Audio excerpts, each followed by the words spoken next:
Hello, Safe Harbor. I hope you have had a good week.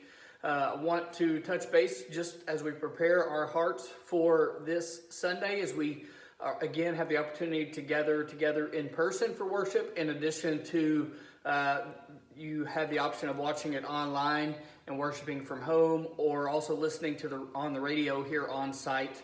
I know we had quite a few folks that came last week, and even though they didn't come in the building, they stayed in their cars to at least be able to see a few people and to be on site as they worshiped. And so I want to encourage you and invite you to do whatever you feel like the Lord is leading you to do in joining us for a time of worship. We want to make sure that we set aside time to worship God and try to maintain the sense of community as a church as well in this challenging time, because we know that the Lord has designed the church to encourage and equip us. And so let me just encourage you all to stay connected in the best way that you can, in the way that you feel comfortable with, and that you, considering your own circumstances and your health and the people you're around. And please know that we're praying for you. We understand whatever you decide right now. I know there's a lot of factors in play. But with that being said, I want us to go ahead and start thinking about what we are going to be talking about this Sunday. Again, we want to spend our time thinking about God's Word and what God says, how He wants us to grow and understand Him in deeper ways.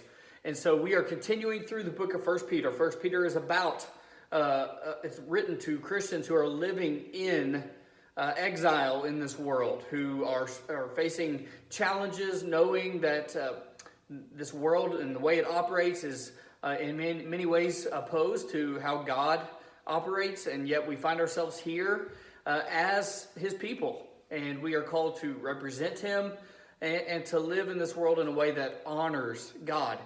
And so we're continuing this week in 1 Peter chapter 2. We're going to be in verses 11 through 25 this week. And really the theme of this passage that you're going to see as you watch and as we listen on Sunday is that our relationships with people in this world matter to God.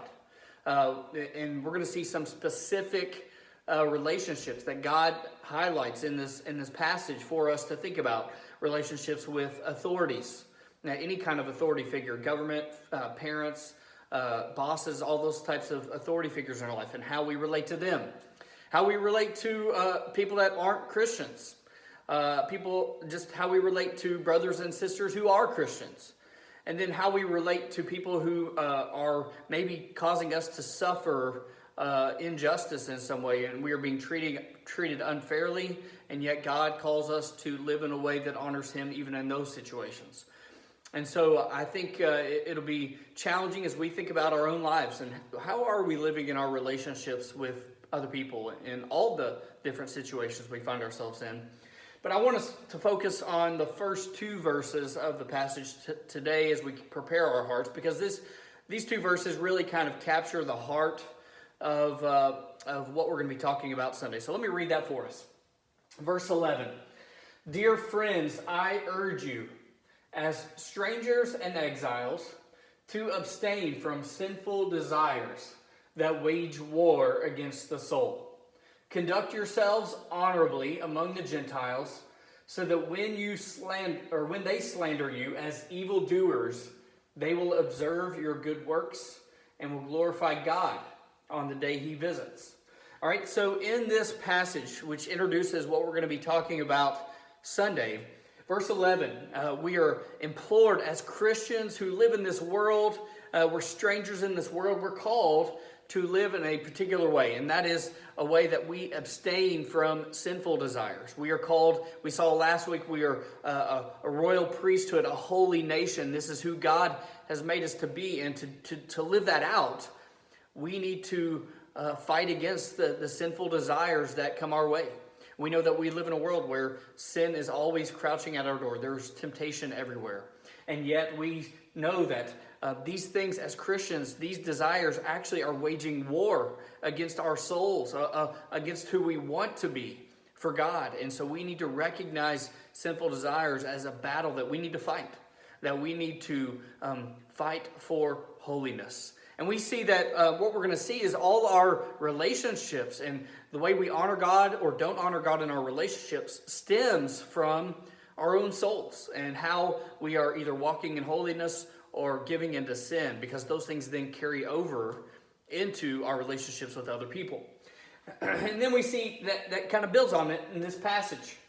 Verse 12, conduct yourselves honorably among the Gentiles. Well, how do we do that? Well, we do that when we are waging war on sin ourselves. If we are fighting sin and we are striving to honor God and live in holiness, we are going to conduct ourselves honorably among the Gentiles. The Gentiles here is referring to unbelievers.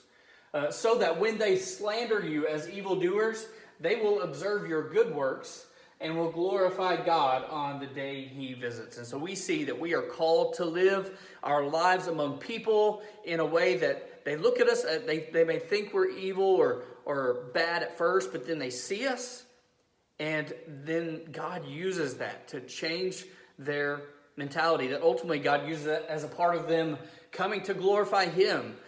As he comes to them, our relationships with them, the way we live our lives, actually makes a difference in God visiting them and how they respond when they see God. Our actions, our relationships with people makes a difference in whether or not they come to know and follow Jesus and glorify God in their lives. And so I just want to stop there and say your relationships with people matters. People see you. People see that you claim to be a Christian if you are a follower of Jesus. And they are watching and they are noticing and seeing, well, is this person really different? And how are they different? And are they living in a way that is holy and is not like everybody else? And the way we live with other people, the way we communicate, the impression we give off to the people we know or people that are watching us, whether it's on social media or in person or wherever, those things matter for God and his purposes and what he wants to do in people's lives. And so we're going to see some more of that this Sunday. We're going to look more in depth at some of those relationships and why this is so important.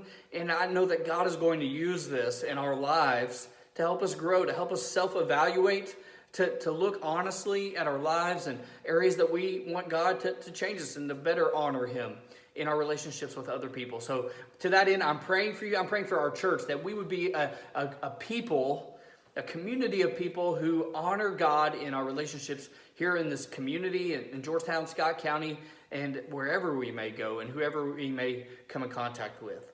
So looking forward to worshiping with you Sunday, whether you're able to be here in person or whether you're going to be joining us online or on the radio, and praying for you and love you and hope to see you soon.